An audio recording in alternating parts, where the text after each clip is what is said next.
I love tonight's topic. Yeah, I know. Are these like requests that people make, or is the Rav coming up with these on his own?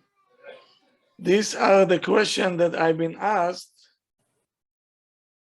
and I say, why should I deal only with one parent? Probably there are more of them. Oh, for sure. Amazing. Thank you, Rav. So everybody should participate, and you feel that you're not the only one. Everybody having these problems, everybody.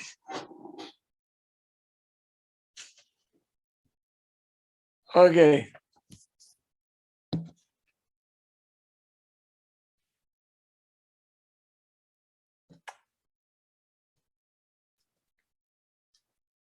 So here is the question.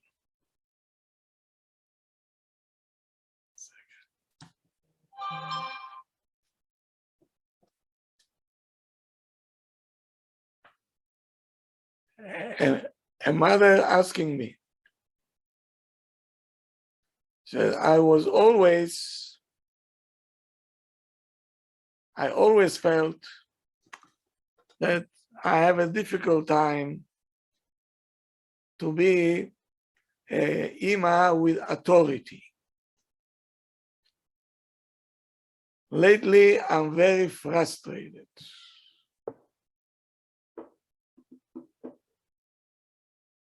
And I'm lost, and I'm exhausted. Sounds familiar? Very much. Very much, right? Unfortunately, but yes. Unfortunately. And I feel all the time feeling of failure. I'm failing in my job as a mother. I almost have no control over my kids until they wake up in the morning and until they're leaving the house. It became a nightmare. At nighttime, hardly I'm able to gather them from the backyard. And I have one child, 8 years old, especially him, that he is the leader of not listening, not following any directions. And he's stubborn as a mule.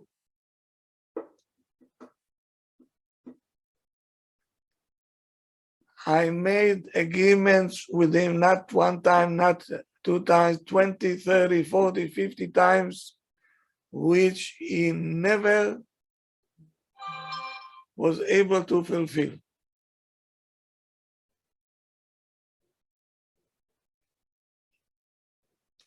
I used everything. I tried everything. Punishment, musar, threatening, did not help. Lately, I changed the tactics. I changed the strategic, and I decided to let them participate how I feel. I was asking him, have some rachmanut on Ima, have mercy on Ima.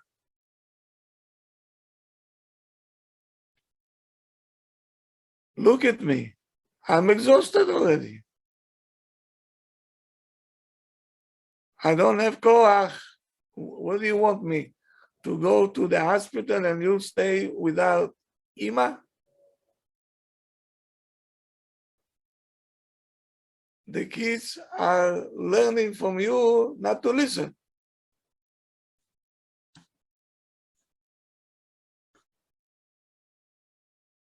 And of course, this is also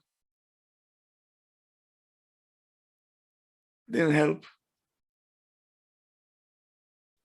So that's what the mother said.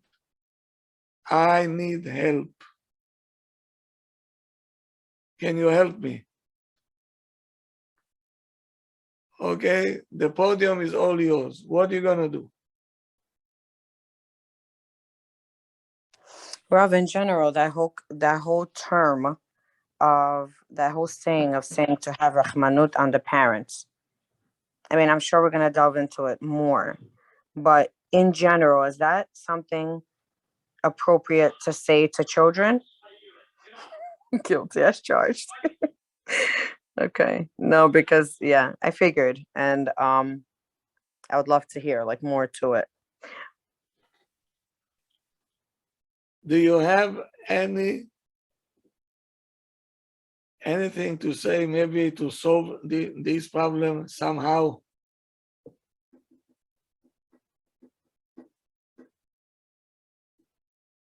Okay. She shouldn't be alone dealing with that. Her husband has to help her for sure. The child, Abba, Ima,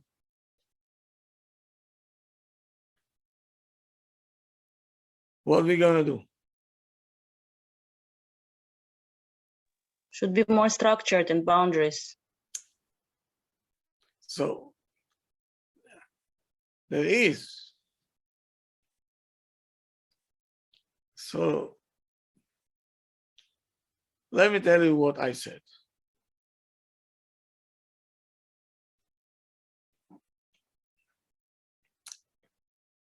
First of all, how I felt when I heard all this.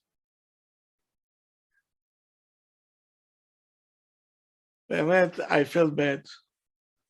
I felt the pain behind every word that she said. So then I have to pray. We have to pray to Hashem that whatever we'll say will be the right thing and it will register in the other side. So if you recall, here we go. Why are we surprised, Bechla? Didn't I tell you many times that a child is born like a wild donkey? Yes or no? Did I say it? Yes, many times, Rav.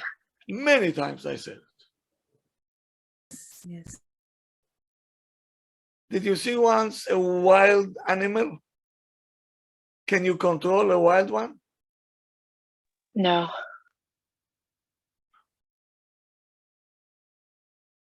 What is the main thing? They don't want to accept authority. That's called wild. So welcome to the real world, all the parents. You dealing with wild animals. Are you aware of it? If not, please register it. That's a child. Yeah, but Rob, even if they're wild, there should still be a level of like compliance. Yeah. We'll get to it.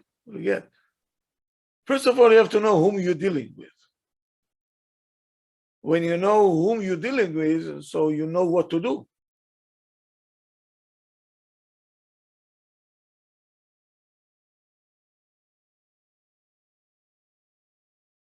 Because sometimes if I say you have to force, all the parents will jump. Is it to force a child?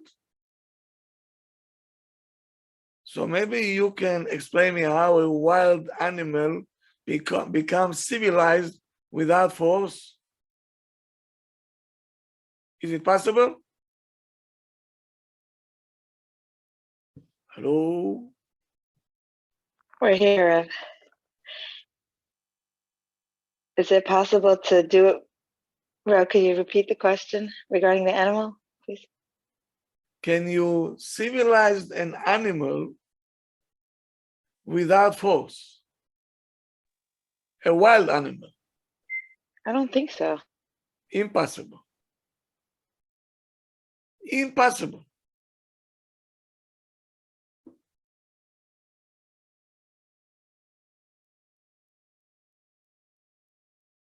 So, first of all, we have to define that whatever happening in our house, it's natural, it's normal, it's totally normal. Don't think that you are, an extraordinary case. No, you're not. No, you're not. It's very natural that kids showing resistance for authority. He's a child. He is wild. He doesn't want. And pitom, when you're not prepared for all this, and when you get into a situation like that, in such a reality that the child don't want to listen to you, you become frustrated, and you feel pain because you have expectations. Expectation which doesn't make any sense.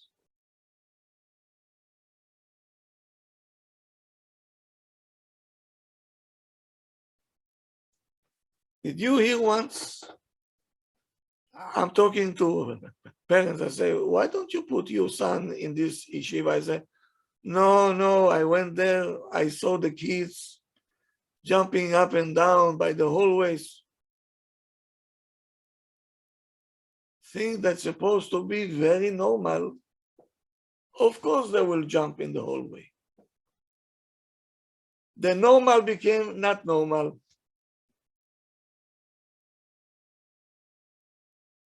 I'll tell you more than that. If they're not going to jump in the hallways, something is wrong. Either they're on pills or I don't know what. A child is a child.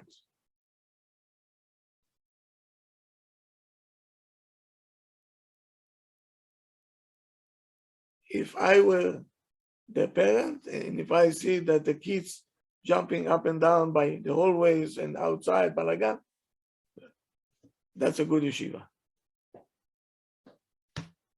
How do you like it? I think Rob is one of the very few that sees it this way. So many comments we get just because parents walk in and they see some excitement in the school. That's very good. That's such normal. a problem. It's there's no discipline apparently because of it. No discipline. That translates to no discipline to parents. It's very sad that the school doesn't know what they're doing because you can hear the kids. And so what I hear about other schools is you walk into the school and you don't hear anything. That's a school I hear. When these guys will go outside, they can kill you. Yeah. Not only that, like I've had a parent stand right next to me during recess and make comments about like, look how chaotic, look how wild, how these kids are playing. I'm like, they're kids out at recess playing. That's what they should be doing. That's appropriate. They're not killing each other. They're playing. You see, I was in one yeshiva, a very good yeshiva, extremely good. To get in is not so simple. My grandchildren are there, so I came. It was I don't know what, Siyum or something. I was by the hallway, And the kids, I'm telling you, they took out the chair of the Rabbi and they threw it to this side of the hallway. The other one threw it on the other side of the hallway. Finally, it hits me. And you see the kids, I said, you're perfectly normal. I was smiling at them. I told them, go on. It's fine. It's okay. You deserve it. People who don't know what chinuch means, they're making comments that don't make any sense. Because they don't know. If somebody over here have a degree on chinuch,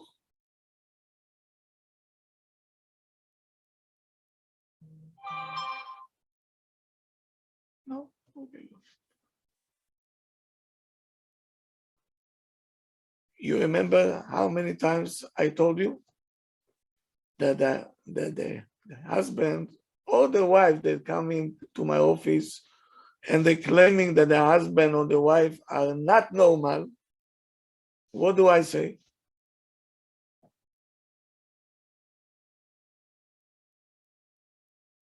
The list that you just read, your wife is perfectly normal. Otherwise, if this is not the case, I'm be afraid that she is a transgender. She screams. A lady is supposed to scream. Panicky. Okay, they're panicky. They demanding. Okay, yes. Everything what they say, I said, it's normal, but you don't know how to deal with it. But don't tell me it's not normal.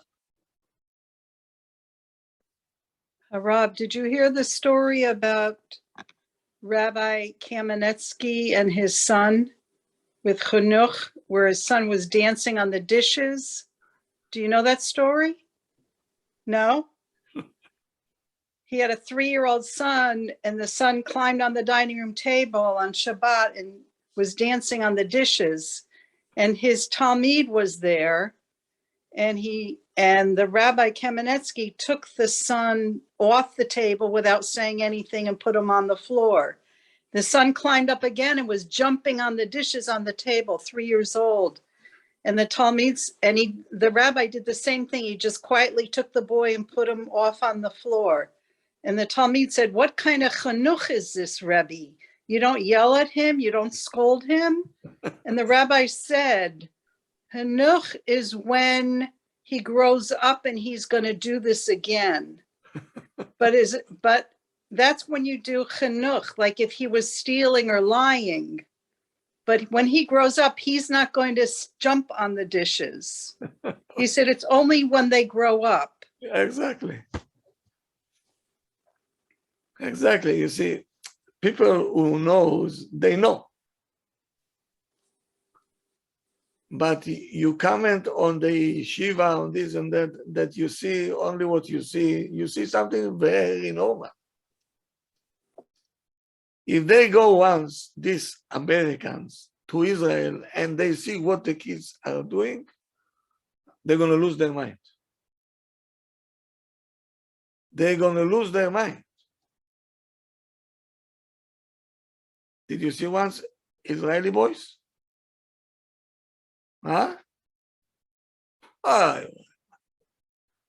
these Americans, we're calling them, cotton boys. I remember myself flying on the floor, head down, head up, back, over.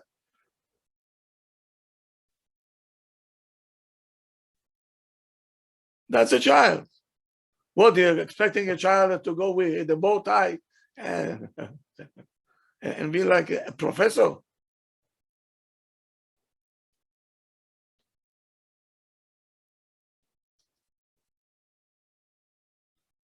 So all the expectation that we had in our mind, I want a child because I'll tell him to go to sleep, he'll go to sleep. I'll tell him to eat, he will eat. Go to school, he'll go to school. This is fairy tales.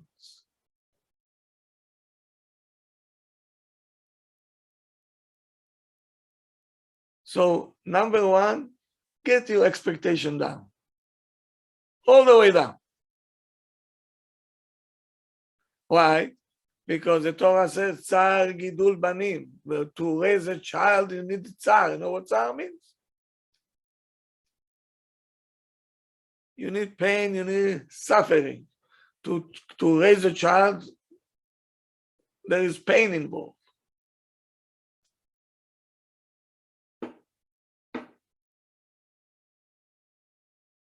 So where is the main part of the Tsar? Where is the main thing?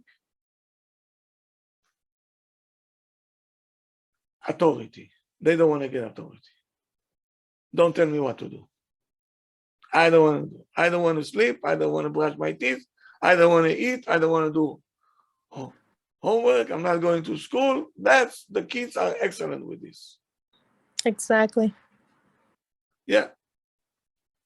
You can see sometimes there are kids, that do obey the laws, and you say, why this child is different?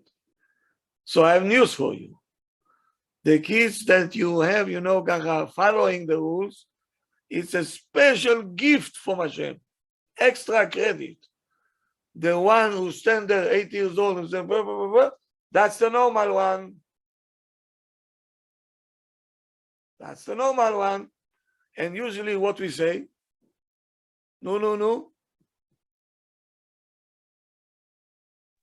We Why say the can't- opposite. The normal one, are the quiet ones. the quiet one we say is normal, and the balagan is not normal. It's Not take him to the normal. doctor. Okay. Take him, get him on pills. Exactly.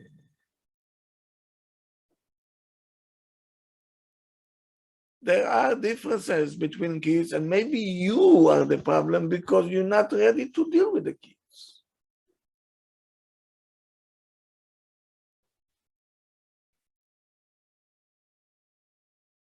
You don't know how many times I said to the parents, a lady comes and says, I want a child, I cannot conceive, and say,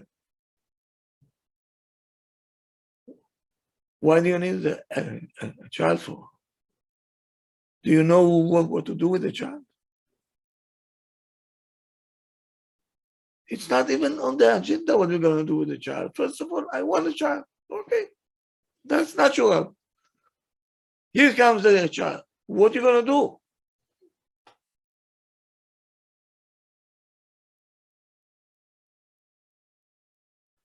So first of all, I have to explain the idea. And then I'll tell you, practical what needs to be done. But first we have to get the concept. If you will not get the concept, whatever I'll say is not going to register.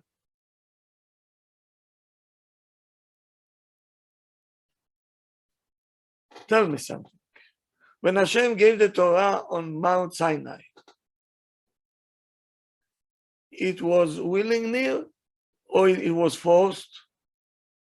Forced. It What's was for- written? What's written there? The Gemara says,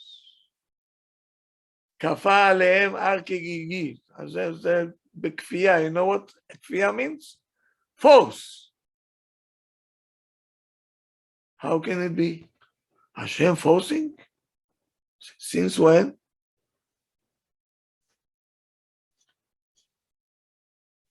And from the other side, the foundation of the Jewish life is free choice. Contradicting each other. It's contradicting. Hashem gave us the Torah by force, and then it says you have a free choice.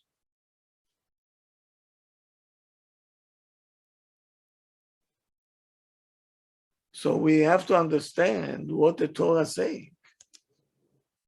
What is force? What is free choice?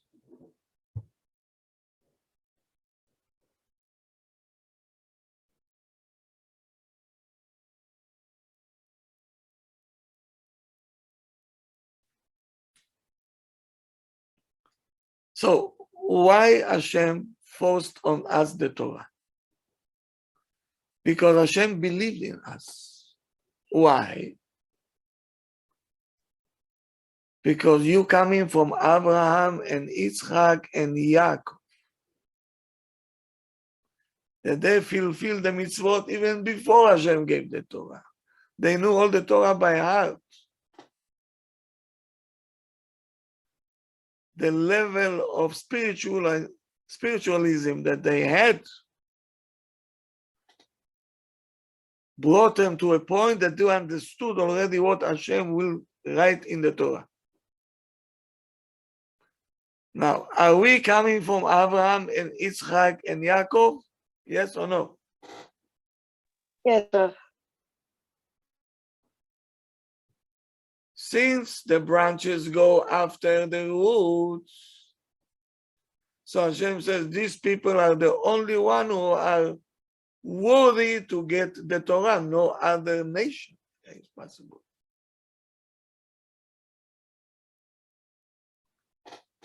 When you're sending your child to school, are you asking him or you forcing him to go to school?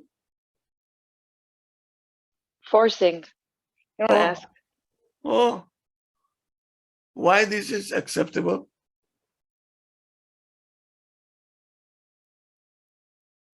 How many years they have to be in school?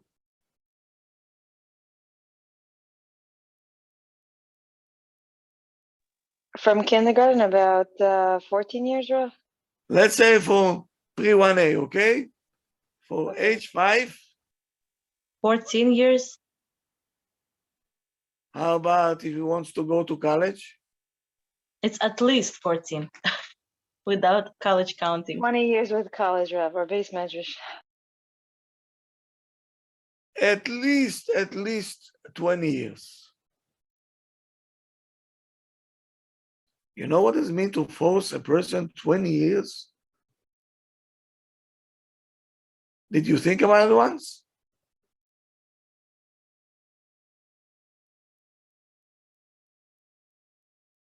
Why are we doing it? Because we believe in the child that is able and capable to do it.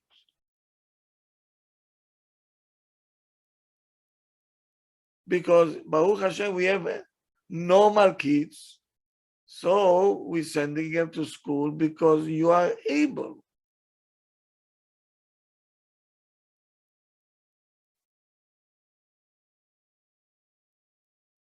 Every child is very happy that he accepted to school and now he can learn. Even though to enter the elementary school, you have a lot of obligation, but the child is happy. I'm going to school. I'm going on a school bus. They like it.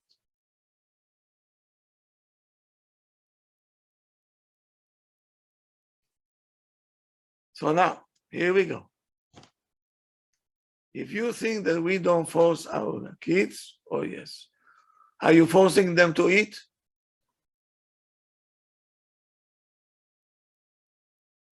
Hello? Not Most as of the Yes. time, yeah. Are you forcing them to eat? Yes, Why? Why this because is we allowed? want them to eat. You want them to eat. We want them to eat the food we cook. Did you What hear if- what you said? What is Rav Rabbi, define? not anymore. You Yeah, I was want gonna them to eat. Well, yeah, after your teachings, we let them eat cereal and milk. Right. Who cares? Who cares? Now, and sometimes you're forcing them, that's what I cooked, that's what you eat. But I don't like it, mommy.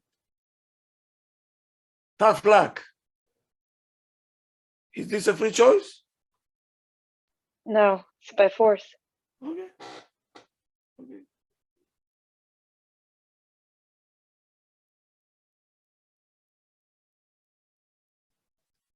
So now a child have to feel, I'm forcing you because I believe in you.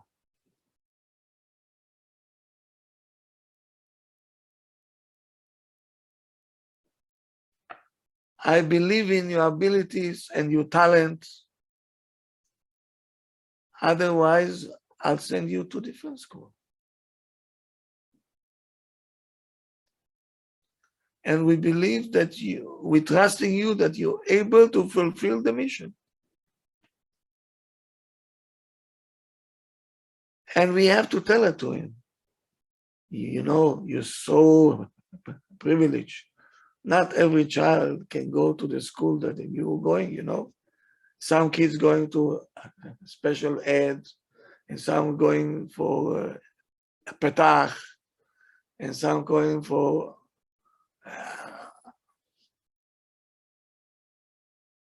all kinds of program that they have for kids which are not so able to learn. So you have to tell the child, you know, we're so privileged, Hashem is so good, that he gave you the ability, and we trust in you that you're capable, and you're this. You're going to school. You're going to school. Did you hear that?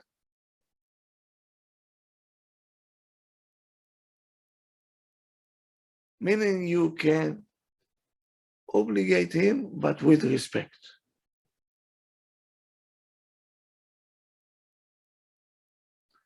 The same idea when you're becoming a parent. Now let's bring it into the table. If Hashem gave you a child and he gave you such a neshama, and we spoke about it many times, he left by you a collateral. Hashem gave you a pikadon, a collateral.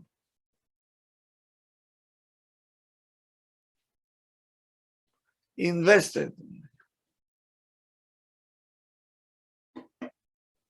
Hashem deposited in our bank a neshama. So if Hashem gave you this child, meaning you have the capability. The problem is that the problem is us, because we don't want to learn. Let's be honest, okay? Let's be honest for a second.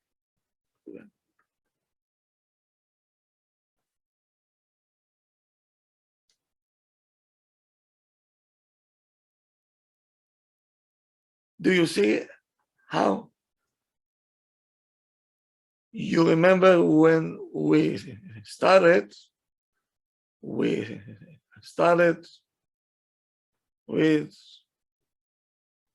very close to 200 people. We left now with maybe 60 people. What happened to the rest? They gave up. They gave up. So what do you want to child? How can a child believe in himself if his parents don't believe in themselves?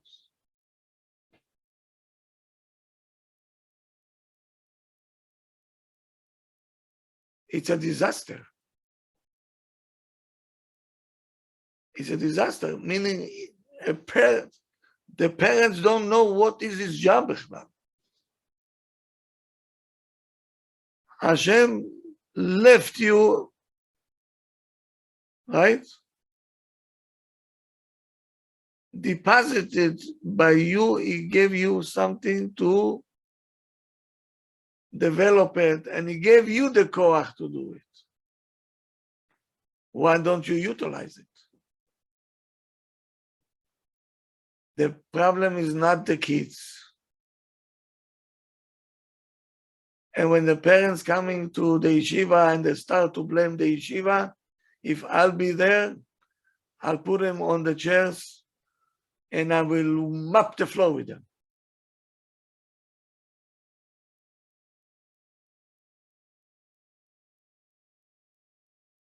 What do you know about chinuch? The paradox is that the parents coming to teach the yeshiva what to do. Did you hear such?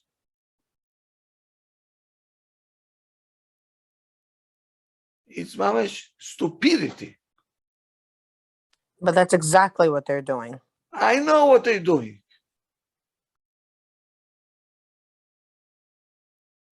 Sometimes I want to sit on the principal chair and say, come here.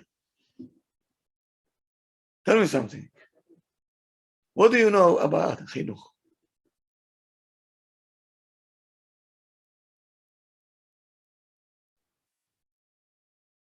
What do you know?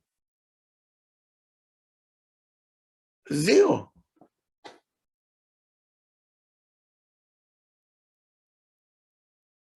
Where is the guts of the parents to come to the yeshiva and tell you don't know what you're doing? Ma? We don't know what we're doing. They know what they're doing. Such a chutzpah.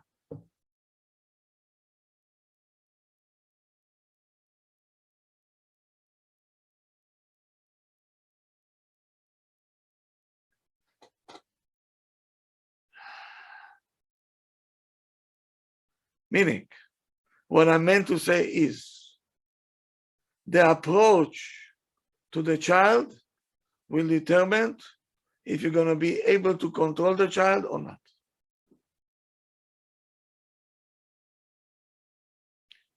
If you're going to talk to yourself and say, Hashem gave me this neshama, probably I know what, I'm the only one who able and capable to deal with that.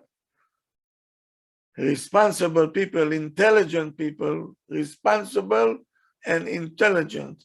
Many parents are not intelligent, bichlal no,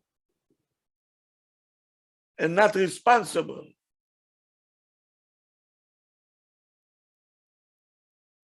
You go seek, learn. What do I do?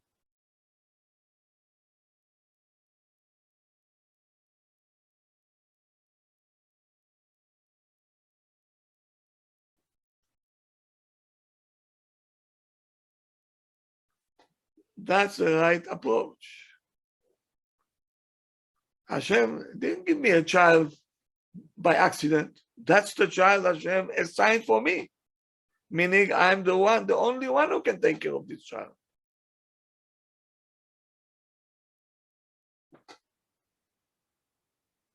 Meaning Hashem believed in me. Hashem trusted me.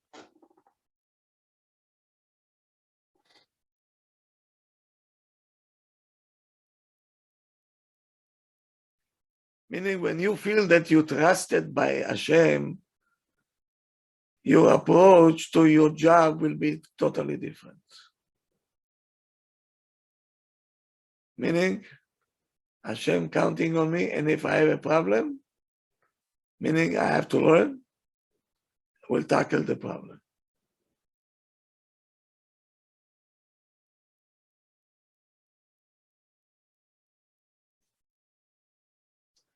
Let me ask you a question. Your child is ill, doesn't feel well, and the doctor gave him a medicine. Are you going to force it on the child?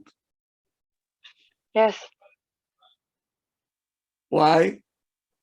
because it's good for him. It's going to help him.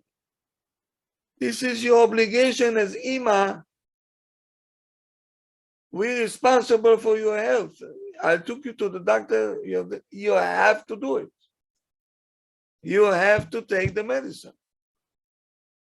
Is this called force? It's called love, Rob, no? Yes. So the same way we're dealing with the doctor that gave you pills or syrup to the drink. Also, when it comes to mental health,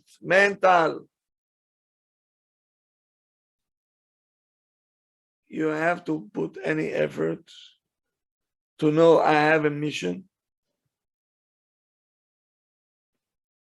Don't get angry. Don't complain. and don't feel sorry for yourself.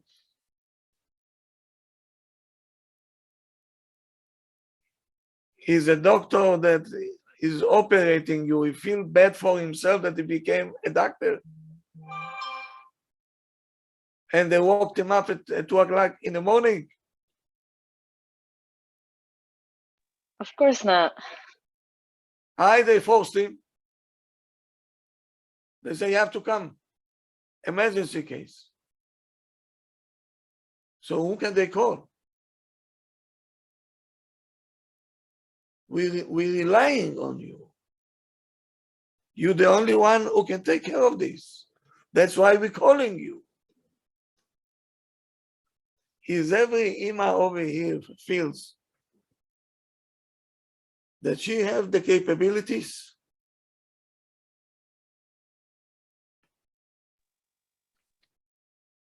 Unfortunately, Rav, no. This is a crime. Bemet, it's a crime.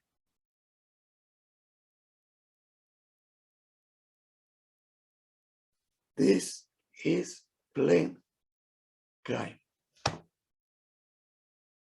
Because we not believe in ourselves. We don't believe in ourselves.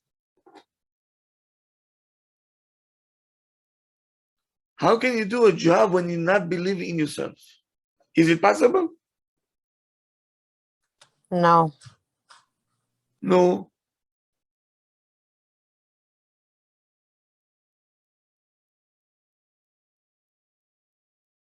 This is, I wanted to fix the mentality toward the child.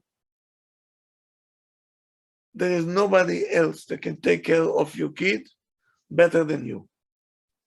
Rough, but I don't think that it's like that we feel like we don't believe in ourselves or we're incapable, but rather it's like we try all of these different tactics and all these skills we learn, but then past that, it doesn't sometimes work. So it's kind of you question yourself, like, what are you doing wrong? How many But I mean, times I told you patient? I agree, but then are we doing the right thing is the question. Like, do Yes, we how think many times I told you to be consistent? right? But I'm saying my question is it consistency? Is the tactic the right one that we should just continue being consistent with, or do we need to switch it up? Are we doing If something? this is what you learned and this is what we told you, right? Consistency will win the game. Even if it seems like it doesn't work in the beginning. Because we want a quick fix.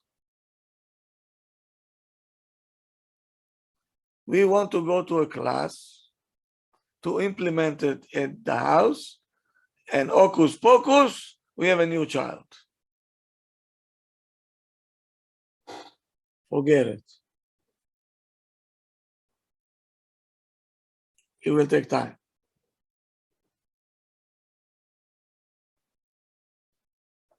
But you continue to do what you have to do.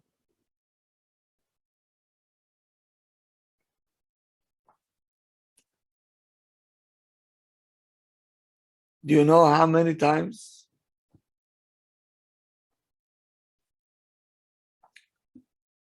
until I was able to control the situation, I used to go when I went to shul and I see people starting to talk after the Kedusha, right? When the Chazan says, Baruch Ata Hashem, Hakel HaKadosh, and say, Amen, okay, that's it. Now we can talk.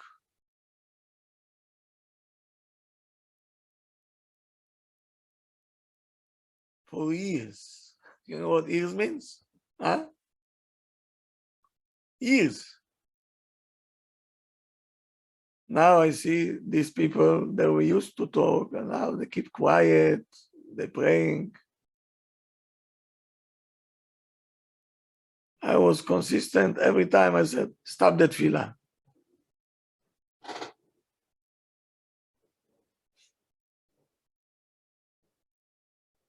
And very patiently, I said, with a smile on my face, I have time. We can stay here for 4 hours.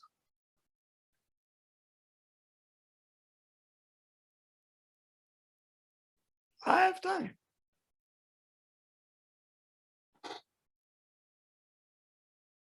One time, 2 times, and let me tell you something. It helped for 3 days, and bingo, it came back.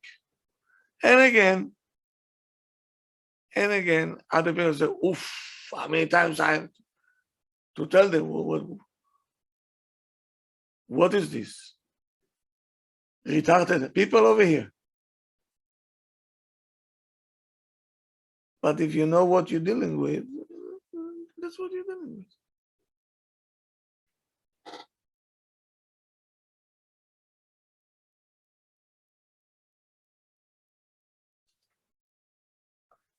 So if you come, you don't get angry, you don't get upset, and you don't say, I can't take it anymore. I think I'm going to get a heart attack soon. And that's what do you say? What do you say?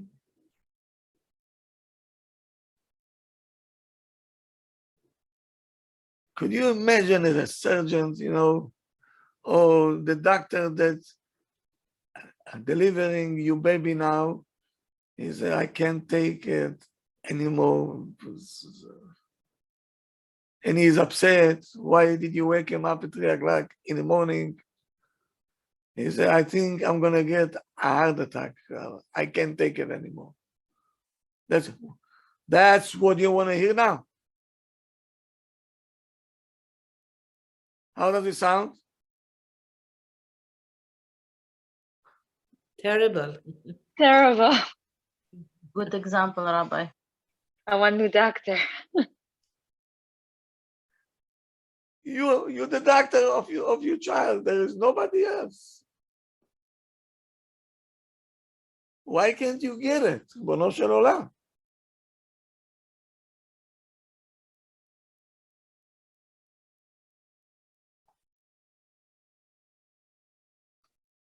So you have 2 things. Every imam over here, you have 2 things to do. One, to believe in the child, and to believe in yourself. And to understand why he is resisting. Why? No? You tell me. Because he's a wild donkey. Exactly. And that's his job. He doesn't like taking orders. So I don't want to. I say, okay. Welcome to Bronx Zoo. The donkey got up now. Okay. So you will have fun.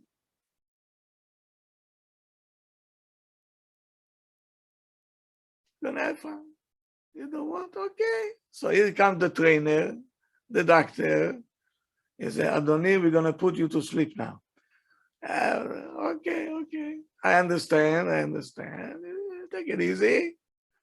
You can scream, you can shout. It's okay. Okay. So, good.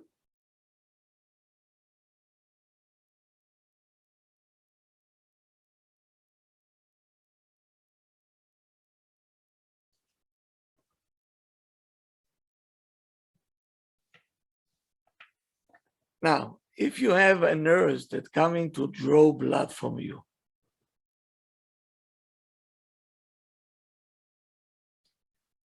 and the patient will say, oof. So what kind of a face, if you're a nurse, you're going to do to the patient?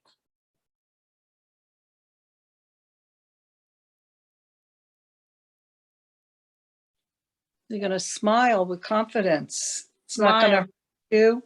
I saw it today in the emergency room. Okay. Unfortunately, the nurse smiled. It's not, I'm an expert at this. It's only going to be a little prick. It's not going to hurt you. I'm sorry, but it's going to be over quickly. Okay, that's all. And you calm you down, right? Yeah. Good. So when the child says, oof, so think about yourself that you're a nurse now, and you have to calm the patient down.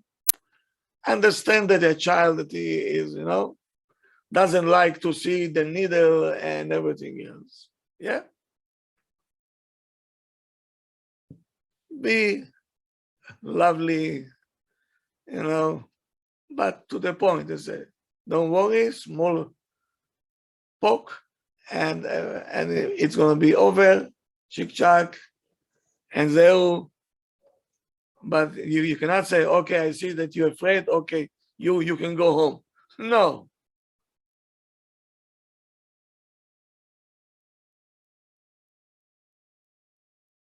So now let's go to practical things. Some nurses are very smart. You know what they do? Is say, which vein you want to give me? From here? Yes. From here? Ah, Yes. That's exactly what it is. And then I start looking for the best vein. So now I'm giving it to them meaning willingly. I'm out. You'll That's choose the right. vein. Very smart.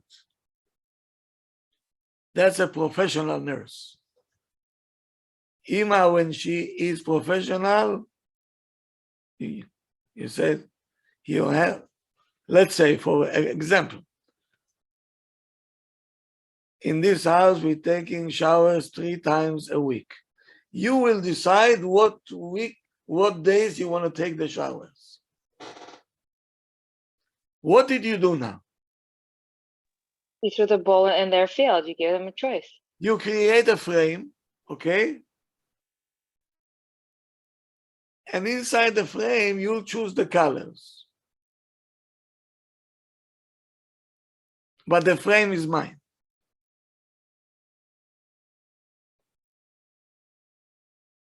You'll choose the hours and you choose the days so the child feel I'm not forced. They're giving me a free choice. Rav, the parent is overall in control of the situation. Absolutely. You can choose from 3 pair of pants. You can choose this one. This is up to you. But that's what you can choose from.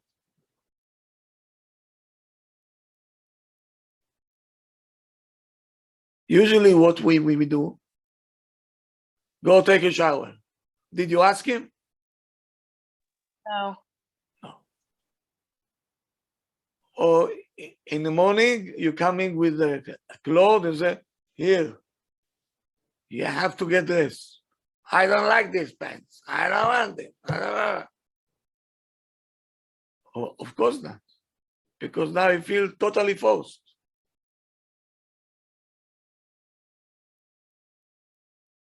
You have to create a frame that everybody knows that's the frame. Only 3 pair of pants, you can choose one. Or 3 days to take a shower, you can choose one.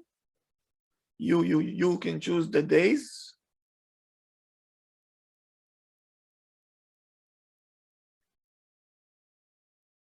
Example, Ima saying to the child, you tell me what time you want to go to sleep. You have between 7:30 and 8:30. That's, you choose what time. So you say 8 o'clock. 8 o'clock it is. It was your choice. Yes?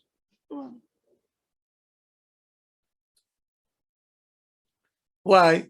Ima saying, I'm doing it because I want you to be successful to keep your promises.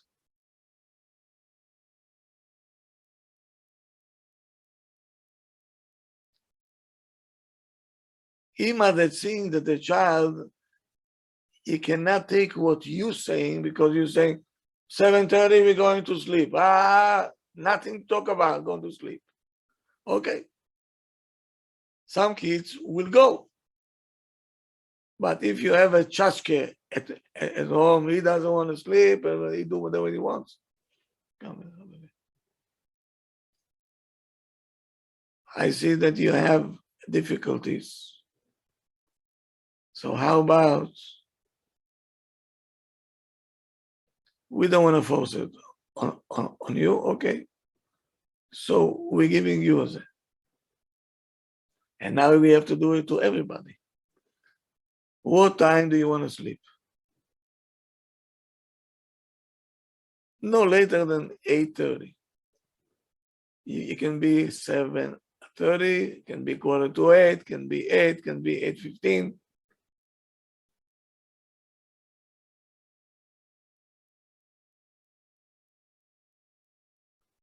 With the moment that the child says, that's the hour I'm going to sleep, I said, Chazak u'baruch.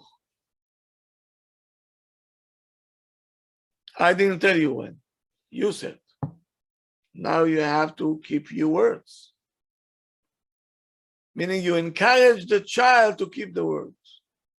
And when he was able, he did it, you have to, kol hakavod to you. Ima is very proud of you. A child like this will take responsibility. And he feels that we care for him, and we want to be partner with him, and we're not having any conflict of interest.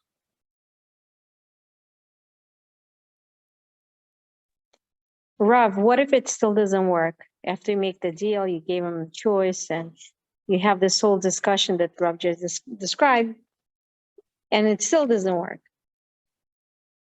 What happens then? One more time, The same deal. same deal, because you have to tell him, we want to help you, to fulfill the promises that you say. I didn't tell you when to sleep, you said it. And you're teaching your child from childhood to keep his words.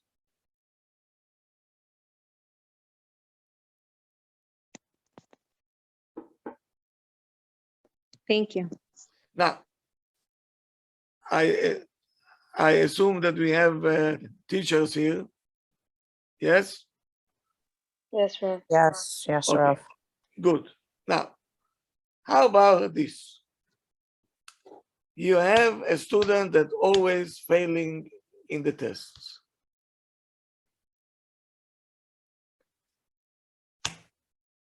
What you gonna do? I'll tell you what to do, okay? Let me offer you things. Tell me what you think. I'll call the student, okay? I'll tell him, you know what? You write the questions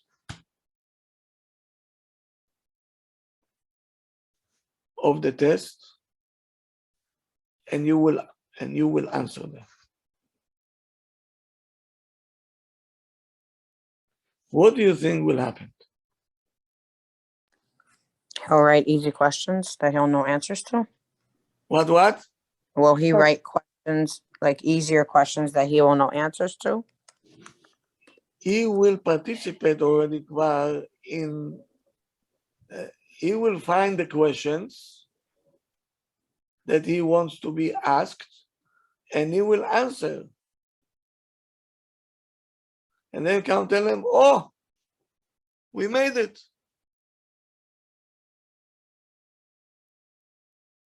It gives the child a good feeling that we're not trying to make him fail. We want him to succeed.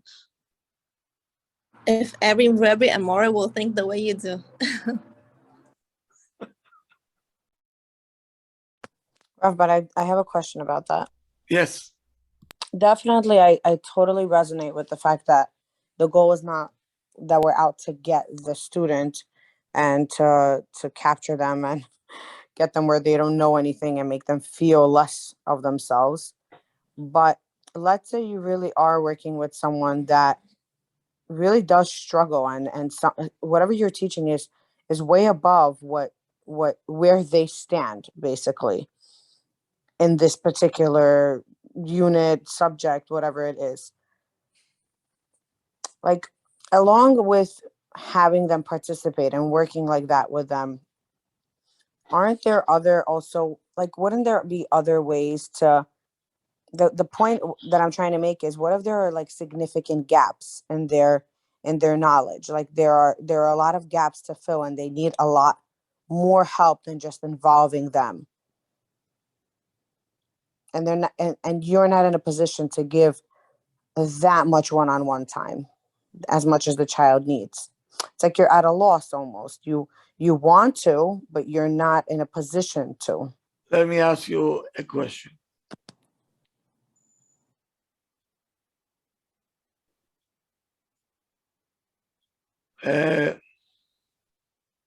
It's in every subject, or it's one subject?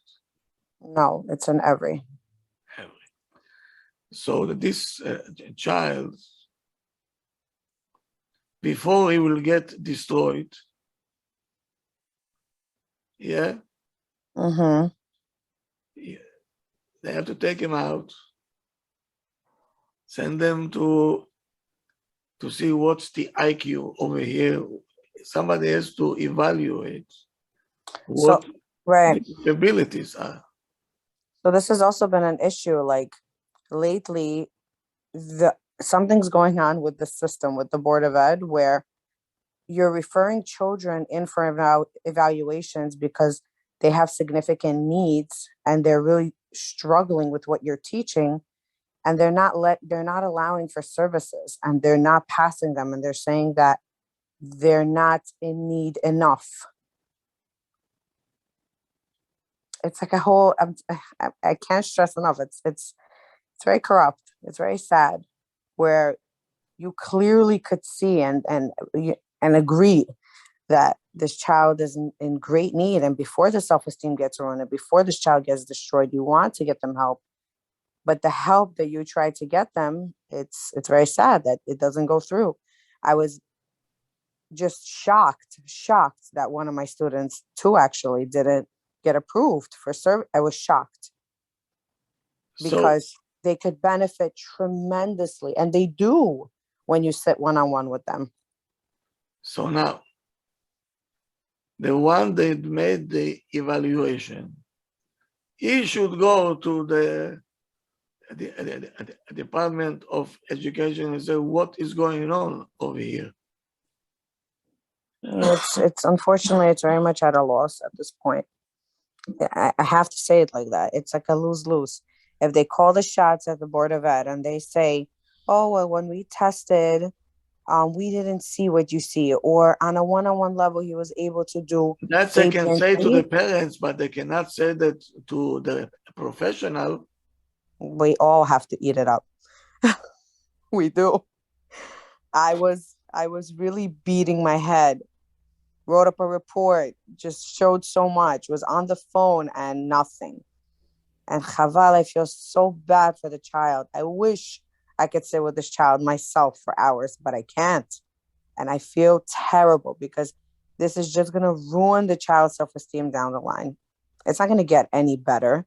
And this is where I feel like as a teacher, you struggle tremendously, where you see children need help. So I think Aguda have lawyers, I think, that assigned for this.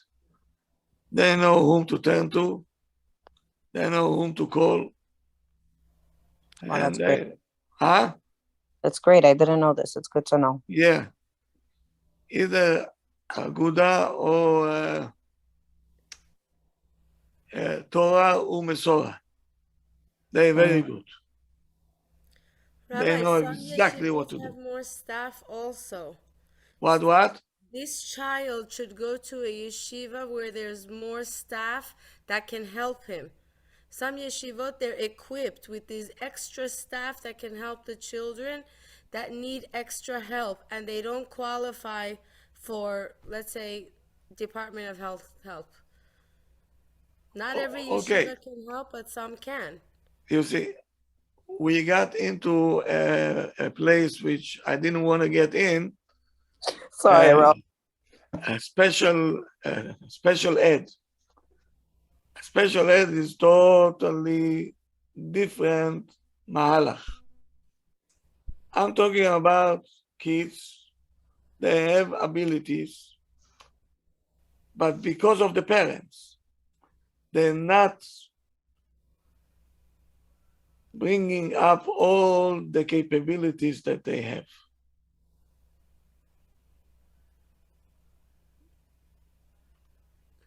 Because the parents, they give them phones and they give them, okay, watch this or what that. They're taking away the child from his own self.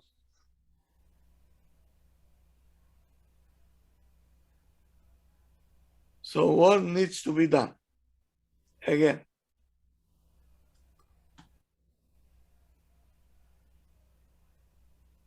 we have to give the child, if you feel that in one subject he is struggling, if I'll be the teacher, I'll say, you know what? Your test, I want him to feel once what does it mean success. You create your own questions and answer on them. So I know what he got from the classes that I teach.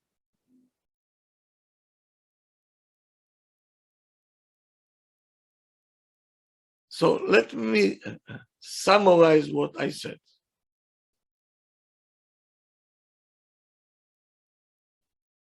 Don't use expression of frustrations and anger in front of your kids. Everybody will give up. They'll give up on themselves. You will give up. It's going to be a total chaos. Don't do it. Number two, you have to learn to do with the children short distance agreement. They have to have experience of success. When the child sees success, he gets motivated.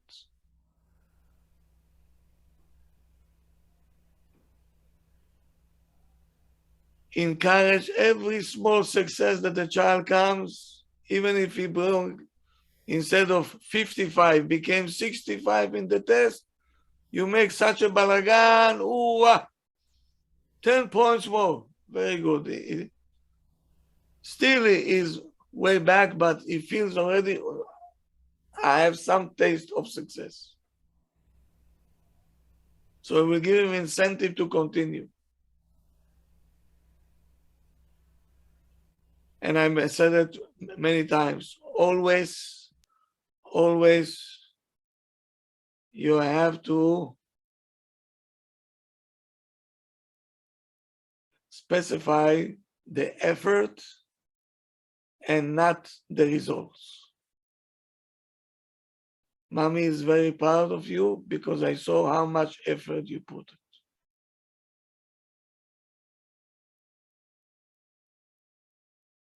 And when the child sees that we are looking and paying attention on the effort and we don't care what is the outcome, he will put even more effort because over there he sees the success is there.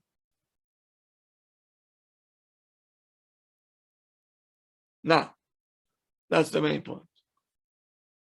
It's a process. Let the process have its time. You cannot build a person in 1 month or 1 year. Impossible.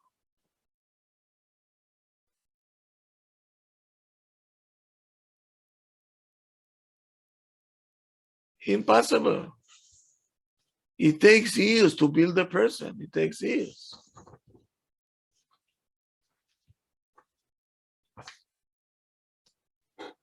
So, no one over here is a failure. We feel that we lost the authority because we stopped, because the main thing that I see, that we have a big hole here. We don't understand that we are the most capable for our kids. and it's a mission. You're a doctor. Become.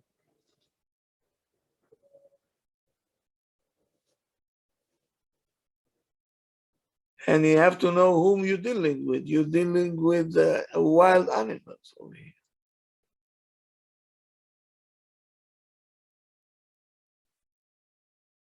So be patient. When I know whom I'm dealing with, I will not get upset.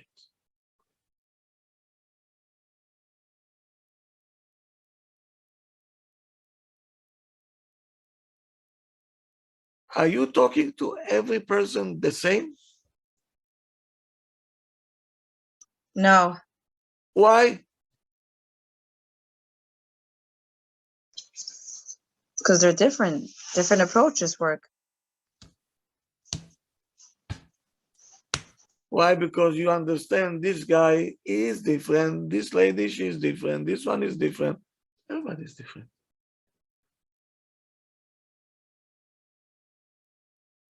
So why can we understand that our kids are different than anybody else? They're underage. Why are we saying cheresh, shote vekatan? A person which is deaf and mute. And shote, vekatan, underage, under bar mitzvah. You're dealing with wild animals. Welcome to Bronx Zoo. What about after bar mitzvah? What are they? Then we spoke about teenagers. It's worse than one.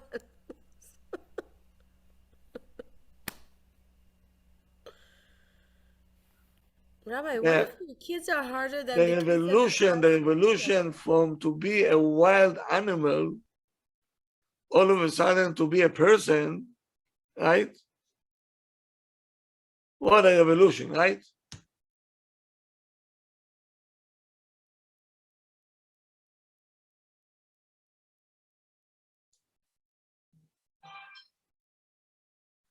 It's to deal with kids. I'll tell you something, it's fun. When you know what you're doing, it's fun.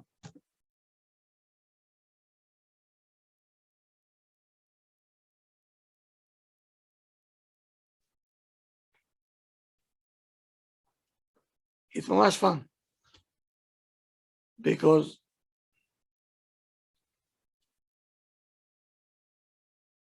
you don't lose your control, you don't get angry. You smile at them and you still give them orders. And they'll follow the orders very nicely. They see it's coming from a good place.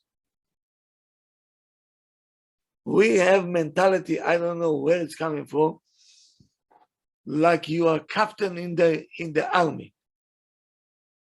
Every child will resist it.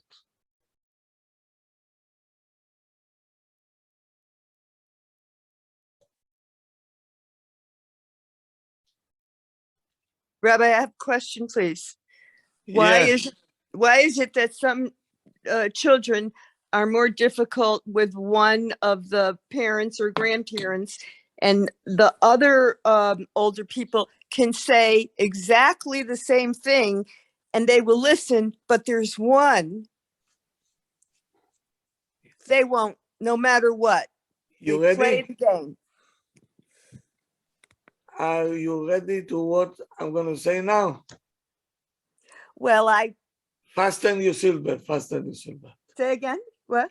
Fasten your seatbelt. Okay, it's fastened. The good kids, as we say that they following the rules, everything else, they're not going to make you good parents. This is a very smart child, mind you. Very smart. These kids, as I call them, the tchotchkes, they're going to put you on your toes and they're going to send you to learn, and they're going to take everything out of you. All the kishkas. Good, but it's not the kishkes. All the abilities that you have that you didn't know that is there, these kids will be the one to show you who you are, how capable you are. Oh, I love that. Because if you have yes man, So why are they more difficult with one of the caretakers than the others? What? Do you understand my question? No. Why are they difficult with the grandma but not the grandpa? And they're okay with the father but not the grandma? The bubby, they give a hard time. Because the Bobby don't know what to do. He doesn't know what to do. He thinks he's still back in Europe. Those days are over. Because in Europe, what? Was totally different set of chinuch. Different way, different day. And they don't like it. I'll tell my friend everything you told me. Thank Good. you. Now, thank you very much. Toda Rabbi. If you recall, I want to bring it back. If you recall, Rav Chia, the Gemara says, had a wife that gave him a hard time. Hard time. Every time she gave him a hard time, he bought her a gift. The student weren't able to accept it. What happened to Rabbi? Well, when he will be man up already. Send her back to her parents. Enough with her already. And he went and he bought her gifts.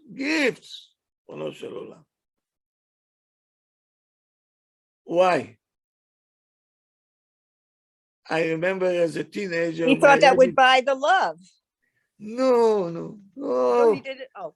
My Rebbe said so good. I was a teenager. I cannot forget it. My Rebbe said, you know why he bought her the gifts? Because she made him Rav Chia. She took everything out of him.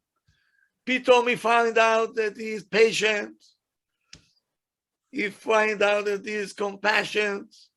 She can give him hell and he can buy her gifts. Thank you for my trainer. She became the trainer of him.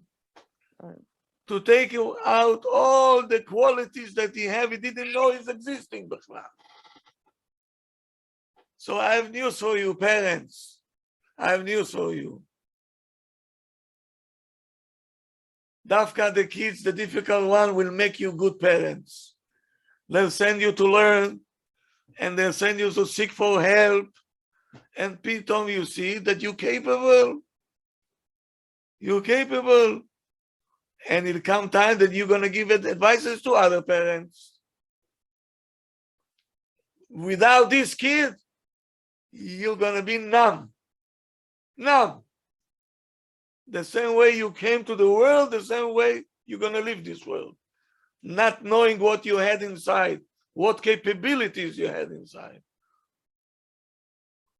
Dafka, the difficult makes a person. The easy don't make a person.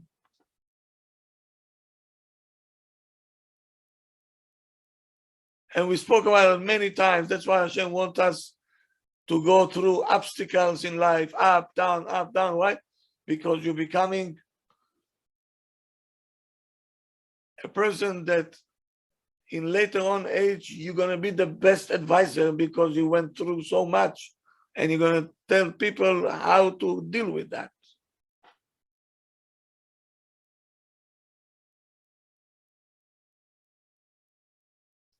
So don't get upset anymore at your kids. If you have a tough child, mezuzah I have. Kiss him out. Kol hakavod. Good. Now I have to go to classes to learn what to do with you, Ata. No. Okay? Have a good night, everybody. Thank you. Thank you. Thank you, Rav. Thank you. Thank you so much.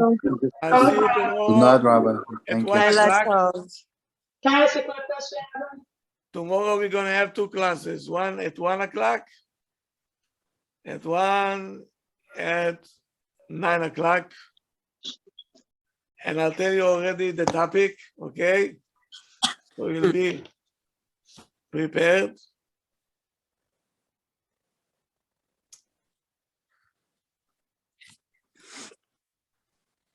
Criticism. Can I criticize my child? Yes or no? No. Who said?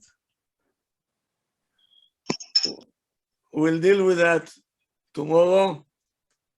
Thank you, Okay. Rav.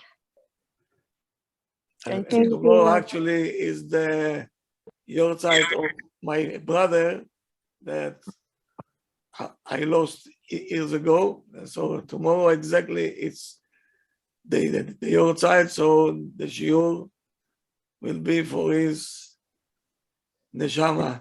Bezrat Hashem. Bezrat Hashem, yes. Okay. Have a good night, everybody. Thank you, Rav. Rosh I'll Chodesh see Tov. you tomorrow at 1 o'clock, and if not, at 9 o'clock. If it's Hashem. תודה רבה. Okay. Good night. Thank you, Good Rabbi. night. Good night. Rabbi, good night.